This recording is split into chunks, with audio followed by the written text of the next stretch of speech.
Real life science. Take it away, Roy. Yeah, time crystals. In a first, scientists have managed to capture video footage of a space-time crystal, also known as an STC or simply a time crystal, revealing the eerie pulsations of this very trippy phase of matter. This was captured by a machine called Maxymus, a scanning transmission X-ray microscope at Helmholtz-Zentrum Berlin.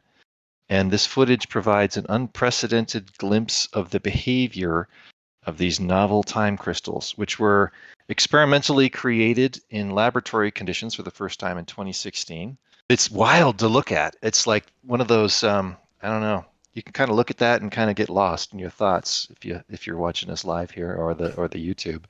Very good. There it is. You may be wondering, what the hell is a time crystal? The short version of this is these are objects that exhibit the properties of crystals in time as well as space. So in the same way that the atomic lattice of a crystal repeats regular patterns in space, time crystals repeat regular patterns in time. In practical terms, this means that time crystals show what's called temporal periodicity, in which they oscillate between one configuration and another, like clockwork. And for this reason, scientists have speculated they could eventually be used as timekeeping devices or as a future means to store memory in quantum computers. So this German and Polish team created their time crystal from magnons, which are quasi-particles associated with the spin wave of electrons within a magnetic material. Man, I feel like I'm on a Star Trek episode explaining why this subspace disturbance happened. In an email, Traeger, I guess one of the authors, suggested that an easier way to think about this concept is to imagine magnons as being analogous to photons. That's so what I do. Yeah, like you do. In the same way that photons are the quantization of light, a magnon is the quantization of the spin wave inside a magnetic material.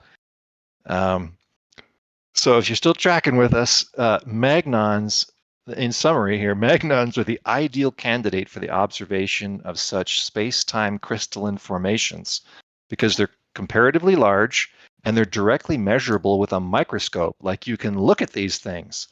Additionally, the generation of magnons can be easily done at room temperature, which is a major advantage. So I don't know, maybe you can whip some of these up in your kitchen.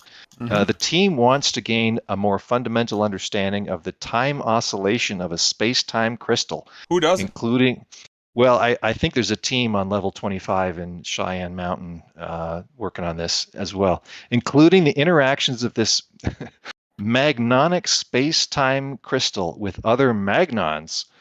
Who knows what happens when magnons get together? Carter knows. Which is described in the paper. Some fun oscillations, I'm sure.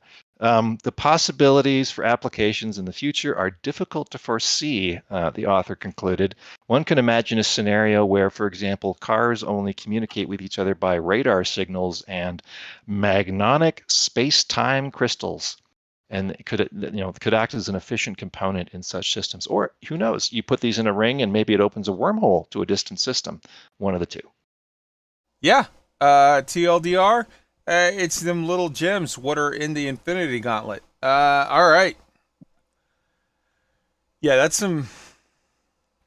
the craziest thing I think I've talked about on this show. And that the hilarious shit is we're not talking about an episode of Stargate. That's real Yeah, science. This is real.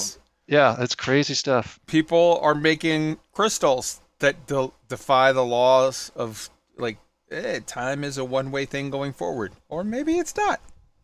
What do I know?